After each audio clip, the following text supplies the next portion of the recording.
የቱርኩ ፕሬዝዳንት ሪሴፕ ጣይብ ኤርዶጋን እስራኤል ላይ ወታደራዊ እርምጃ ሊወስዱ እንደሚችሉ አስጠነቀቁ። ጀሩሳሌም ፖስት እንደዘገበው ኤርዶጋን አገራቸው ወይም መንግሥታቸው በእስራኤል ላይ ሊወስድ የሚችለውን ወታደራዊ ጥቃት ባህሪ ሲገልጹ ከዚህ በፊት በካራባክ ወይም በሊቢያ ያደረጉት አይነት እንደሚሆን ተናግረዋል። እስራኤልን በፍልስጤምና በሊባኖስ ላይ አሰቃቂ ወንጀሎችን የፈጸመች ነው ሲሉም የከሰሱት ኤርዶጋን ሲናገሩም በደም የተነከረው ዘርፈጅ ትስስር ሁሉንም አይነት ሰብአዊ እሴቶችን ችላ ብሎም ምንም የማያውቁ ሕፃናትን፣ ሴቶችንና ሰላማዊ ሰዎችን ያለምንም ደንብ ወይም መርህ መግደሉን ቀጥሏል ብለዋል። ኤርዶጋን ይህን የተናገሩት ኢስታንቡል ውስጥ በተካሄደው ዓለም አቀፍ የኤሽያ ፖለቲካዊ ፓርቲዎች ጉባኤ ላይ ባደረጉ ንግግር ነው። ኤርዶጋን ሲቀጥሉ ተኩስ አቁም ቢደረግም እንኳን እስራኤል የሲቪሎችን መኖሪያ መንደሮች በላይ በምታደርገው ጥቃት የተነሳ 1.2 ሚሊዮን ሊባኖሳውያን ቤታቸውን ለቀው እንዲፈናቀሉ አስገድዳለች ብለዋል።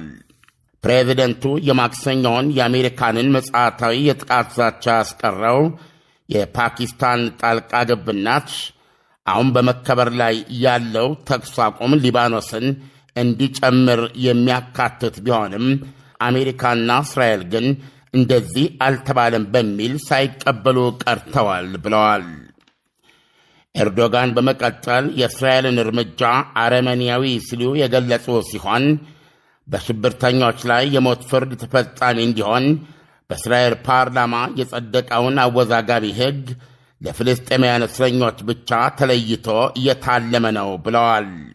ከጉባኤው ውጪ ለጋዜጠኞች በሰጡት መግለጫ ደግሞ ኤርዶጋን ከዚህም በማለፍ አንካራ ከእስራኤል ጦር ጋር ውጊያ ለመግጠም ልትመርጥ እንደምትችል አመልክተዋል። እስራኤል ፍልስጤማውያን ላይ ይህንን እንዳትፈጽም ለማድረግ ጠንካራ መሆን አለብን ብለዋል። ሲቀጥሉም በካራባክ እንደገባ ነው፣ ሊቢያ እንደገባ ነው፣ እስራኤል ላይም ተመሳሳዩን እናደርጋለን ብለዋል። በማያያዝ ሲናገሩም ይህን ከማድረግ የሚገድበን ምንም ነገር የለም፣ እርምጃዎቻችንን ለመውሰድ ጠንካራ መሆን ብቻ ነው የሚያስፈልገን ብለዋል። ተንታኞች እንደሚሉት የኤርዶጋን የከፋ ንግግር ቱርክን የፍልስጤማውያን መብቶች ቁጥር 1 ደጋፊ መሆኗን ለማሳየት የሚያደርጉት ትርክት ነው። ለኤርዶጋን ዛቻ ምላሽ የሰጡት የቱርክ ሚኒስትር አሚ ኤሌያሁ የቱርክን መሪ መግለጫ አውግዘው ቱርክ በቆጵሮስ ግዛት ላይ ወረራ በመፈጸም ያላትን ታሪክና አናሳዎችን በተለይም ኩርዶችን የምትይዝበትን ወይም የምትጨቁንበትን ሁኔታ በመጥቀስ ኤርዶጋንን ግብዝ ሲሉ ተችተዋል። በመቀጠልም ሰሜናዊ ቆጵሮስን የወሰደችውና በስተ ምስራቅ የሚገኙትን የኩርድ ግዛቶች የምትቆጣጠረው ቱርክ ስለ ግብረ ገብነት ልታስተምረን ደፍራለች። በአረመኔያዊ የዘር ፍጅት ኢኮኖሚዋን የገነባችው ቱርክ በዘር ፍጅት ልትከሰን ያምራታል። እስልምናን በጉልበት የምታስፋፋው ቱርክ ስለ ሰብአዊ መብቶች ለመናገር ትደፍራለች ብለዋል በመግለጫቸው። ሲቀጥሉም ግብዙ ኤርዶጋን በዚህ በአሁኑ ጨዋታው ማንንም አያሳምንም ካሉ በኋላም በራሱ ነኝ ባይነት የሰከረ አምባገነን ሜጋሎማኒያካል ዲክታተር ሲሉ ገልጸዋቸዋል። ሚኒስትሩ በኤክስ ገጻቸው ላይ ያሰፈሩት በቁጣ የነደደ ገለጻቸውን በማራዘም ኤርዶጋንን የመስፋፋት ጥማት ያለበትና በተጨባጭ ኢኮኖሚው የሟሸሸና ዲሞክራሲ የሞተ አገር አስኮናኝ ገዢ ሆኖ ሳለም ራሱን እንደ ኦቶማን ሱልጣን የሚቆጥር ነው ሲሉ ተሳልቀውባቸዋል።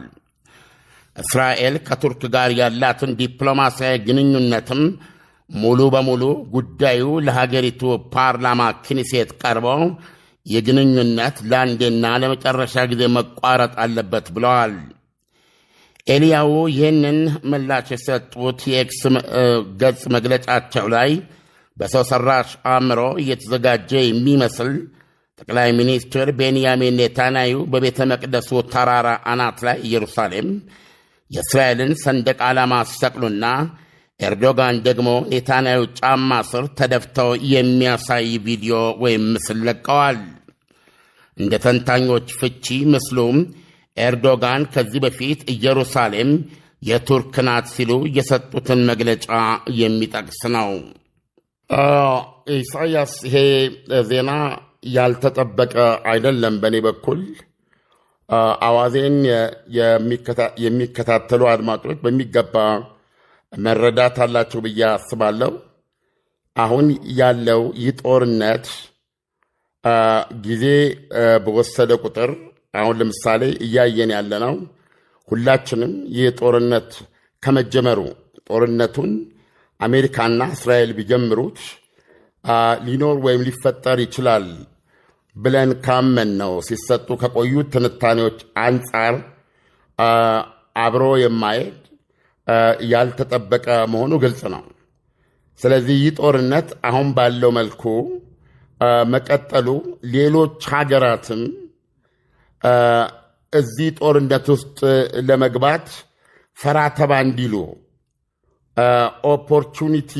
ኦፖርቹኒስቲክ የሆነ ጣልቃ ገብነት ወይም ውጊያውን የመቀላቀል ሁኔታ ሊፈጠር እንደሚችልና መዘዙ እየከፋ ሊሄድ እንደሚችል አንስተን ብዙ ውይይት አድርገናል። በነገራችን ላይ ለአድማጮቻችን በዚህ መልኩ ውይይት የምናደርገው በማንኛውም ነጥብ ላይ ተገቢው መረጃ አድማጮቻችን እንዲኖራቸው በማሰብ መሆኑን መግለጽ እወዳለሁ። ስለዚህ እንግዲህ አሁን በጣም አደገኛነቱ ጀሩሳሌም ፖስት ላይ ለማመን በተቸገርኩበት ሁኔታ ነው ያነበብኩት። ቤዚካሊ ኤርዶጋን እስራኤል ላይ ወታደራዊ ጥቃት እወስዳለሁ ነው ያሉት።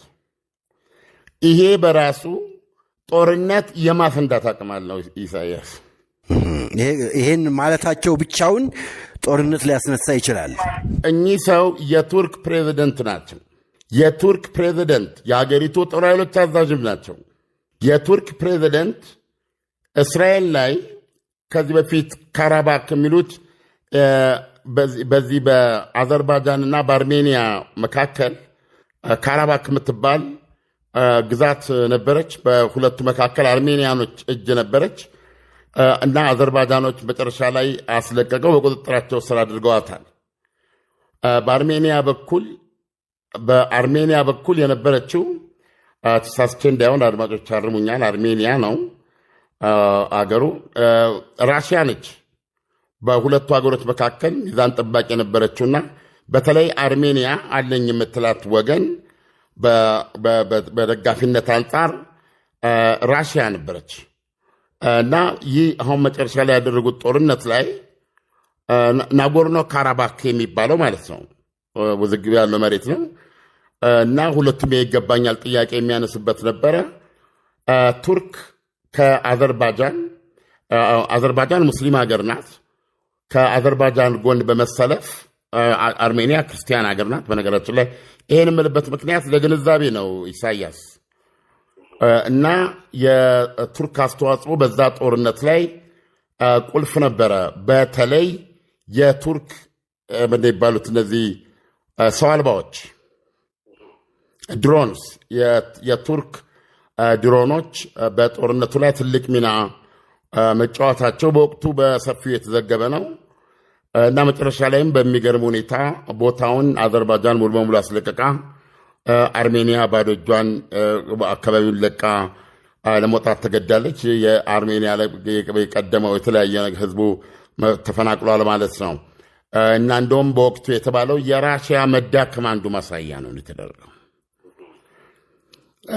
እንግዲህ እኔ ወደኋላ ሪፈር ማድረግ ጠይቃል፣ ግን ወዲያውኑ ላስታውስ የምችለው ነገር ሌላ ደግሞ በሊቢያ እንደሚታወቀው የትሪፖሊና የቤንጋዚ መንግስት ተብሎ ለሁለት የተከፈለች ሀገር ናት እና በዚህ የትሪፖሊው ምንድነው በዓለም አቀፍ እውቅና ያለው መንግስትና ቤንጋዚ ደግሞ አንድ ጄኔራል አለ። አሁን የነሱ ኬዝ እየተረሳ ስለመጣ ነው። ኤንዌይ ቱርክ በዚህ ውስጥም አንዱን ወገን በመደገፍ ውጊያ ላይ ተሳታፊ ነበረች። በወቅቱ በሙስሊም ብራዘርሁድ የተነሳ ግብፅና ቱርክ የመረረ ጠብ ላይ ስለነበሩ በሊቢያ ጉዳይ ከጄኔራሉን በመደገፍና ጄኔራሉን በመቃወም ግብፅ በጣም ብዙዎች አድማጮች ማስታወስ ይችሉ ከሆነ በድንበር ላይ ሄሊኮፕተሮቿን አየር ኃይሏን በማዘጋጀት የሊቢያ ግዛት ውስጥ ገብታ ለጦርነት ዝግጁ እንደነበረች እናስታውሳለን። በዛ በኩል ደግሞ ከትሪፖሊ መንግስት ጋር ይመስለኛል። አድማጮች ይቅርታ አድርጉልኝ፣ ጊዜ ላይ አስተያየት የተሻለ ግንዛቤ ያላችሁ ልጽፉ ትችላላችሁ በአስተያየት ፖይንቱ ላይ። ቱርክ ግን በተቃራኒ ነው የነበረችው። ስለዚህ